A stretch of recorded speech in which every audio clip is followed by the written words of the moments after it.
Amigos, consultamos con la doctora Carolyn Rodríguez, dermatóloga, con quien estaremos hablando sobre el lupus de piel y todas las afecciones de la piel. Doctora, lupus de piel o cutáneo, explíquenos. Bueno, el lupus es una enfermedad que ha existido por mucho tiempo y no es desconocido para nadie que es una enfermedad autoinmunitaria y que no tiene una causa específica. Entonces, a nivel de la piel, cuando hablamos de un lupus eritematoso discoide, que así es que se llama en general de la piel, esto quiere decir que no hay afección a nivel sistémico, pero no lo descarta tampoco. Es decir, que un lupus en la piel no quiere decir que en un futuro, aunque son pocos los casos, se vaya a convertir en un lupus sistémico. El lupus sistémico, pues ya es en donde hay afectación de casi la mayoría de los sistemas del organismo y es una enfermedad que se lleva a nivel multidisciplinario, o sea, con varios especialistas. Sí, doctora, y tenemos entendido que hay varios tipos de lupus de piel, no es un solo tipo de lupus de piel. Sí, es un poquito complicado como para explicarlo, porque es una clase, eso es algo muy extenso. Pero lo más característico del lupus discoide, que es el de la piel, pues es el famoso eritema malar o la mancha en forma de mariposa a nivel de la cara, que va a respetar los surcos nasogenianos, o sea, estos de acá. Hay una fotosensibilidad, es decir, eh, hay lesiones que se producen por el sol directamente, o sea, la persona le da el sol y puede causar una lesión. Claro, siempre se va a ver en zonas mayormente fotoexpuestas, del cuello, la cabeza, las orejas y el cuero cabelludo. Y son lesiones un poco características, es decir, tienen un color como rojo, morado, tienen escamas. Si está a nivel de cuero cabelludo, entonces hay un taponamiento del folículo. O sea, que son lesiones que hay que tener en cuenta y que al paciente hay que estudiarlo bien, porque como dije, la piel puede ser el inicio tanto de un lupus sistémico o puede ser simplemente quedarse ahí en un lupus en la piel. Doctora, y el lupus tenemos entendido que afecta a varias partes del cuerpo. Ejemplo, el lupus puede provocar caída del pelo, ¿no? Tumores, inflamaciones en la piel. Sí, con respecto, puede causar, o sea, puede haber afectación en el cuero cabelludo, puede haber afectación a nivel de la cara, como dije, en áreas que están fotoexpuestas, donde más tenemos exposición al sol, incluso en los labios, en el labio inferior, puede haber lesiones. Que esas lesiones se conviertan a un cáncer de piel, son pocos los casos, menos de un 10%, y eso va a depender del cuidado que el paciente le dé. Porque como son lesiones, o sea, esa piel ahí está más susceptible a las radiaciones solares, entonces sí puede convertirse en un carcinoma epidermoide, pero es menos de un 10% de los casos que llega a eso. Doctora, ¿y cuáles son los factores de riesgo más comunes para padecer este extraño problema cutáneo? Mira, esta enfermedad es más común en mujeres. En Tiene un mujeres. factor genético importante, pero la causa en sí es desconocida. O sea que es más común en mujeres Sí, y trae complicaciones a nivel orgánica el lupus. O sea, puede también traer complicaciones ya a nivel de otros órganos. Ejemplo, el cáncer y una metástasis. ¿El lupus de piel pudiera comprometer otros órganos? sí, si hablamos de un lupus sistémico, porque ahí hay que diferenciarlo. Si hablamos de un lupus sistémico, incluso para clasificar un lupus en sistémico, tiene que haber eh, unos criterios, o sea, tiene que haber 4 criterios de 11 que han sido avalados por la Asociación Americana de Reumatología, que incluso el lupus es tratado por el reumatólogo. Claro, al menos que esté localizado solamente en piel, pues entonces ahí nos encargamos nosotros. Pero el lupus puede traer sistema a nivel hematológico, a nivel renal principalmente. O sea, afecta casi todos los sistemas.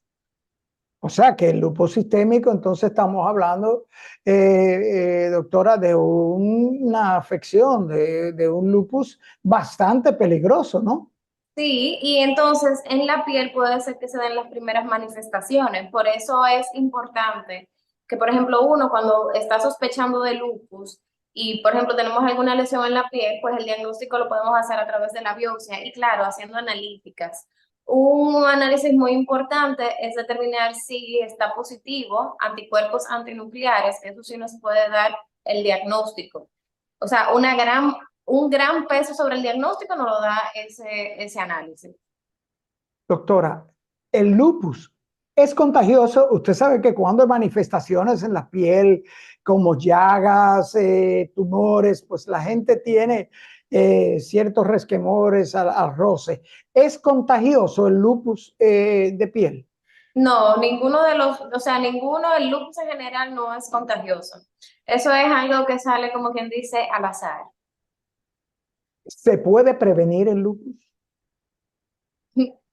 No, No se puede prevenir. no, Doctora, porque como no tenemos una causa conocida y es una enfermedad autoinmune, o sea, no, yo no podemos decir de que si usted deja de hacer esto o hace esto, pues entonces lo vamos a prevenir. Estaría diciendo mentira. doctora, hay, en otras afecciones del organismo, de muchos órganos, hay muchos procedimientos. En la medicina moderna es tan vasta, hay muchos métodos, medios para tratarlo. ¿Cómo se trata el lupus, siendo que afecta cuando es de piel el órgano más grande del cuerpo? ¿Cómo tratarlo? Lo principal es protección solar, porque ese es el factor, vamos a decir, que empeora las lesiones de lupus.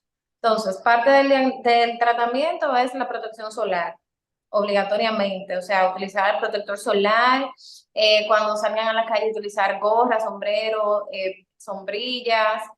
Eso es lo primordial para evitar el empeoramiento de las lesiones y evitar de que salgan otras.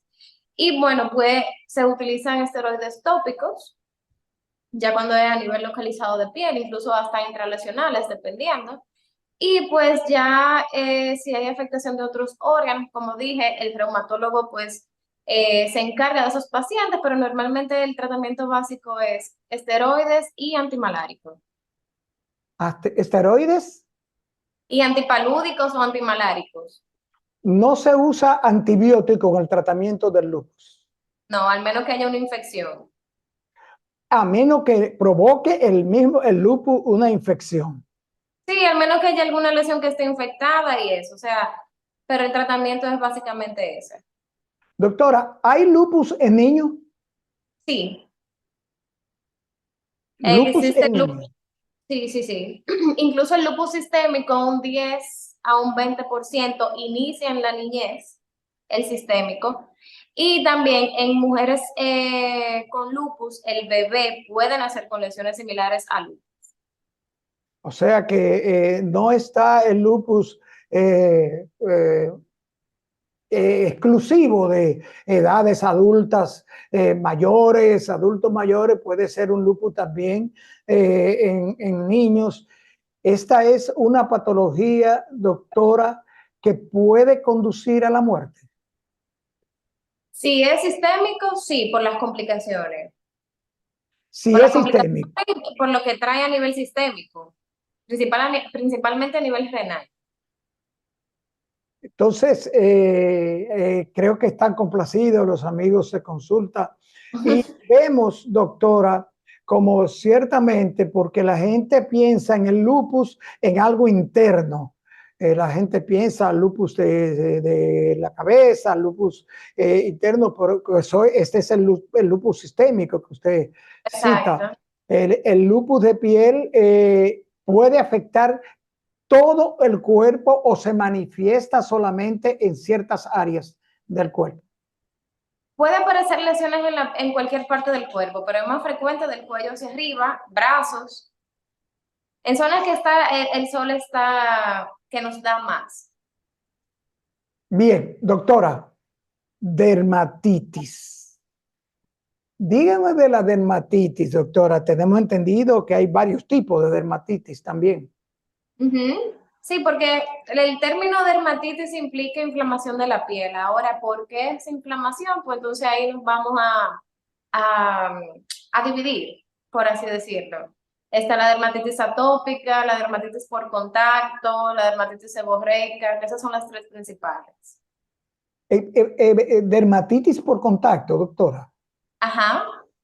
Por ejemplo, una persona que sea alérgica al níquel y que utilice un reloj, puede que se le quede marcado el reloj. A eso nos referimos con dermatitis por contacto. Algo con lo que el paciente tuvo contacto y que le produjo entonces esa inflamación. También ocurre mucho en las personas en las mujeres que están mucho en contacto a largo plazo con detergentes, el jabón de fregar y eso. Entonces, que las manos comienzan tienen las manos muy resecas, se le hacen como llagas, fisuras. Entonces, eso también es una dermatitis por contacto. ¿Sí? ¿Y la dermatitis seborreica, doctora?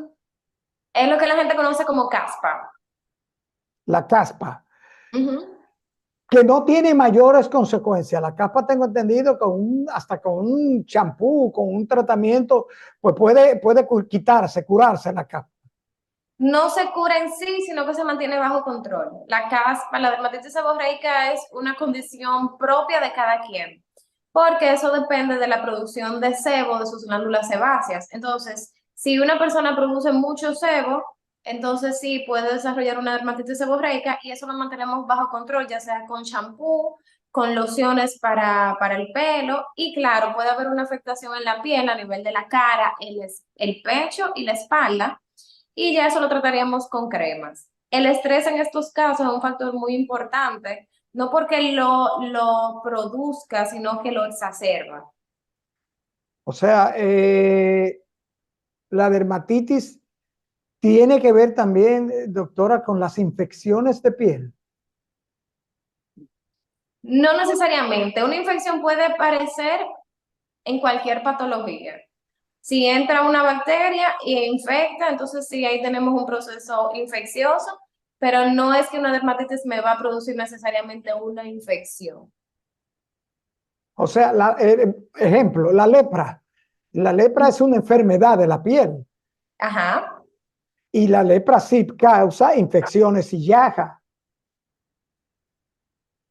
Sí, pero no es una infección focalizada. O sea, la lepra no es una infección de piel porque me dio una infección de piel en el codo.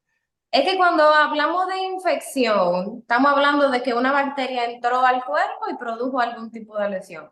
La lepra sí es una infección, porque es producida por un micobacterio. Que es ¿Entiendes? Así producida. como la tuberculosis. La tuberculosis es una infección. ¿Entiendes? Sí. Por ahí es que vamos las cosas. Hay inflamaciones, hay infecciones, eh, y son cosas que se tratan diferente y que pueden incluso hasta producir unos mismos síntomas. Doctora, la esquimosis de piel. Esos son los famosos puntitos rojos que salen, por ejemplo, ante la rotura de algún vaso capilar. Ejemplo, los niños cuando vomitan o hacen algún esfuerzo, principalmente se rompen los vasos capilares a nivel periorbicular y entonces se produce una equimosis. Eso es parecido, tiene relación o es igual al léntigo. No, porque un léntigo es como un lunar, para que entiendan. ¿Cómo es? Un léntigo es como si fuera un lunar. Son lesiones melanocíticas, la equimosis es algo por rotura de vasos sanguíneos. Pero hay léntigo sangrante, doctora. Que hay léntigo Que sangrante. se puede sangrar por un léntigo. ¿Qué daños puede provocar un léntigo? Pero sí, claro, si se lastima, si se corta, pues va a sangrar. No es que el léntigo de por sí vaya a causar algún tipo de sangrado o de equimosis. O sea, que el léntigo no tiene mayores riesgos, porque tengo un amigo que padece léntigo y tiene mucho léntigo. Y él dice que no sabe si es por el clima, pero cuando hace calor se le inflaman, le pican y dice que ha sangrado por esas manchas del léntigo. Eso debe ser alguna otra cosa, en verdad. Puede ser por alguna otra cosa. El léntigo entonces no produce ese tipo de problemas. Equimosis no, ni sangrado, al menos que se lastime. Al menos que haya un roce, un golpe, una herida en la piel. Exacto. Doctora, el famoso salpullido, dígame, porque eso es una patología que la gente no le pone caso. Ah, no, tiene salpullido ese niño, ponle un polvito. Recuerdo que de niño le ponían de que, polvo de yuca, almidón. ¿Qué es el salpullido? Eh, Eso vamos a decir el nombre que la gente ha tomado para denominar, no sé, mucha bolita en el cuerpo, ¿será? Porque O eso puede ser sea, por muchas cosas. pero son erupciones en la piel. Exactamente. O sea, son erupciones y provocadas, lógicamente, por algún tipo de situación, no por una enfermedad en sí. No, porque la gente le puede decir salpullido a la varicela, a un proceso alérgico, que normalmente es un proceso alérgico al que se refieren cuando dicen sarpullido. Ok, vamos a una pequeña pausa, doctora.